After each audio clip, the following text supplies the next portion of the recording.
Hey everybody, John Greenwald here with theblackvault.com. In the last week, I have published a written story. If you missed it, I wanted to give you a little bit of a video breakdown of the same. I'm getting caught up here with the YouTube channel. I know it's been a little bit slow. I'm sorry for that. If you missed the video post on why, in short, my family, including myself, came down with COVID, and that kind of brought us all down to a pretty cruddy time where I couldn't really record anything, nor would you have wanted to hear my voice anyway. But regardless, those days are behind me. Some lingering symptoms here and there, but that's okay. It is what it is. So this video, I want to break down briefly for you that written story. Now, let me preface it real quick with this. It deals with emails going back and forth with the Pentagon that involved Stephen Greenstreet. Now, if you're not familiar with him, I've had him on this channel before. He's an investigative journalist with the New York Post. He's been an investigative journalist for quite some time. He's a video journalist, a videographer, does all sorts of different projects, not only for the New York Post, but outside of that, he's got a great history behind him.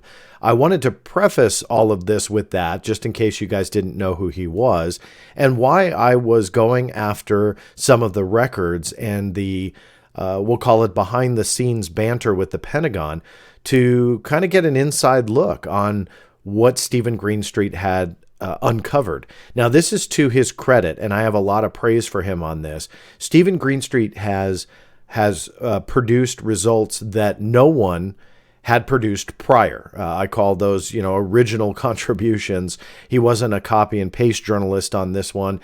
He was actually going for the material that was original, that had never been broken before.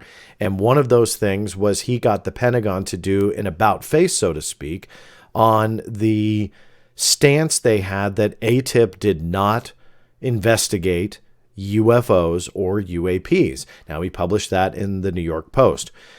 Well, leave it to me to screw that up months and months later, but I wasn't intentionally trying to do that. I was working on a different story, and all of a sudden the Pentagon wanted to correct the stance that they had published months prior through the New York Post and quite a few other media outlets, then copy and pasted Stephen Greenstreet's journalism. They wanted to correct the record on something with me, and later that year, of course, again, I kind of screwed everything up, publishing those comments. Now, I don't endorse them, but rather convey them in the sense that I wanted everybody to get the full story. Well, Stephen Greenstreet and I had already known each other for quite some time, and despite the, I would say, counter-reporting that happened months later. Thankfully, he didn't shun me and block me on all forms of social media, stayed in contact, because we very much have the same objectives here, to try and unravel what in the world is going on. So I started sifting around through emails with the Pentagon and Department of Defense, seeing what exactly there was to uncover. And to my surprise, there was quite a bit. And this is to, again, Stephen Greenstreet's credit, to show how much he was being given the runaround when it comes to the Pentagon and trying to research not only UFOs and UAPs and their relation to AATIP, but also Luis Elizondo, the one that came out and said, I headed the AATIP program. And the Pentagon said, no, wait a minute. No, you didn't. You didn't have any assigned responsibilities. So Greenstreet was really pushing hard on trying to answer some of those questions. And although Stephen has reported about 70+% of this, there were a few nuggets that came out of this that were really kind of interesting. And so let me go ahead and switch screens. I've got it up here, so I want to go over just a couple. This is the written part. I'm not going to read it to you guys, but this is kind of the short blurb that I had written about the emails that were released that, again, were between Stephen Greenstreet and the New York Post, along with the Pentagon. Here's some of the highlights. I want to skip down to this one first, because it's a pretty interesting summation of what Stephen Greenstreet experienced. I will read this one. Chris, who's Christopher Sherwood, this is the Pentagon spokesperson that Stephen is talking to. Chris, thanks for your reply. You told me at the time you were communicating with OUSDI regarding this matter. Is OUSDI where you got your information regarding AATIP and the original statement you sent me? That is in reference to it dealing with UFOs. Also, how can you explain giving wrong or inaccurate basic information about a program that shut down 7 years ago? AATIP either did or did not investigate and research UAP. It's been on the shelf for 7 years. How did you get this so wrong? Lastly, you sounded a bit frustrated during one of our phone calls back in May and said, quote, "I am really not happy with the way they are handling this." You were referring to OUSDI, who you said you were communicating with to get the answers to my questions. Do you wish to add any more comment to this? So again, very much credit to Stephen Greenstreet for calling the Pentagon out on kind of what he had to deal with. And in response to that, or one of the responses, Christopher Sherwood said, "Most of what you say below is correct. However, none of which was on the record." Oops, sometimes they forget. Freedom of Information Act puts it on the record, whether they like it or not. But to be honest with you, I mean, there was nothing revelatory there in the sense that, Christopher Sherwood would get in trouble. This is something that has come out, if you pay attention to Stephen Greenstreet, has been reported on before, but very interesting to see the behind the scenes look that this really was frustration. This was, frustrating for the public affairs, the Office of Public Affairs in the DOD, namely Christopher Sherwood. Christopher Sherwood was the one that was dealing with all of this prior to some of your favorite, Susan Goff. And Susan Goff has been the one that really has taken most of the public battering, who has wound up in multiple memes floating around. And some people get actually pretty vicious against her. But she is the one now tasked with the UAP and AATIP and Luis Elizondo and likely now the AOI MSG portfolio, so to speak. So she's the one that's talking about it. So that being said, this goes a little bit prior to Susan Goff. And then you'll start seeing, if you go through all the documents, how that transition happened from Christopher Sherwood to Susan Goff and how that narrative changed. Here's one other little nugget that came out from Christopher Sherwood, that they were going for Luis Elizondo's employment records to try and answer some of those questions.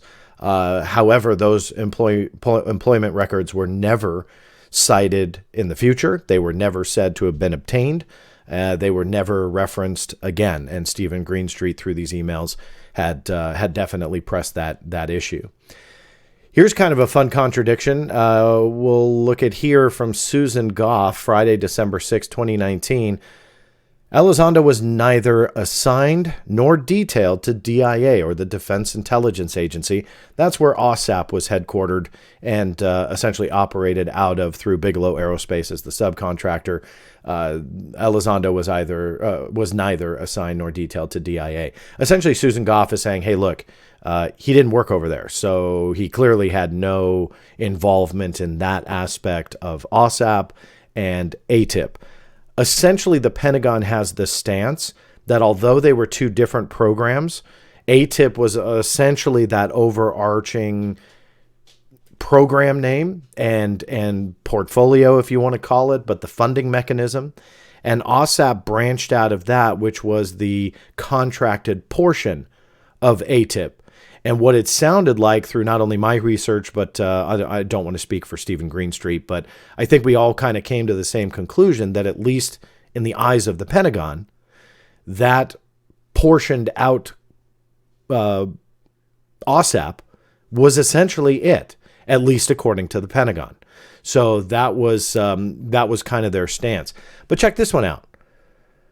Months prior, May 30th, 2019, Christopher Sherwood told Stephen Greenstreet, Elizondo was detailed to DIA. I cannot confirm the dates of his detail at this time. Remember up here, Elizondo was neither assigned nor detailed to DIA. And here he was assigned. Some people have tried to play with the words and say, well, Susan Goff meant while at OUSDI, he was never detailed at DIA. Okay, sure, if somebody wants to clarify that, if the Pentagon will ever answer that. But sometimes these types of clear contradictions are just that, and it's not a play on words or anything like that. They clearly contradict themselves, and these emails definitely prove it. Here's another one, Stephen Greenstreet pushing, did you give me inaccurate, wrong information? If so, why? And if so, how would you explain you getting the wrong information? Of course, that was never answered for him, and I already went through this email.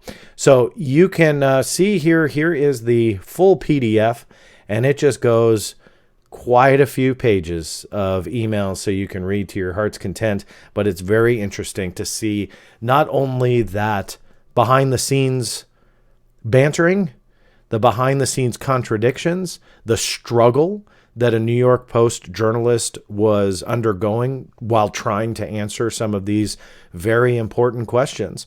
And here we are a couple years later, and Stephen Greenstreet, I know, is still trying to answer some of these. I am still trying to answer them, and many others are still trying to answer some of these questions. So they hopefully one day will answer them. Who knows? But it's going to be Freedom of Information Act releases like this, not only with journalists, but also behind the scenes on how the internal communication between spokespeople themselves, never exiting the Pentagon, meaning never emailing outside, but those emails together, that will show a very interesting picture as well. And I wonder if somebody filed for those emails as well in the past couple of years and is just simply in a waiting game. Who knows? Maybe you'll see another video pop up on this channel with those emails. But until then, the link is down below where you can go to the written article, download all of those emails. And of course, it's a big help to me to click the thumbs up button. Make sure you're subscribed to the channel. And if you feel it's worthwhile, definitely share these around so others can see it as well. Thank you so much. This is John Greenwald Jr. signing off, and we'll see you next time.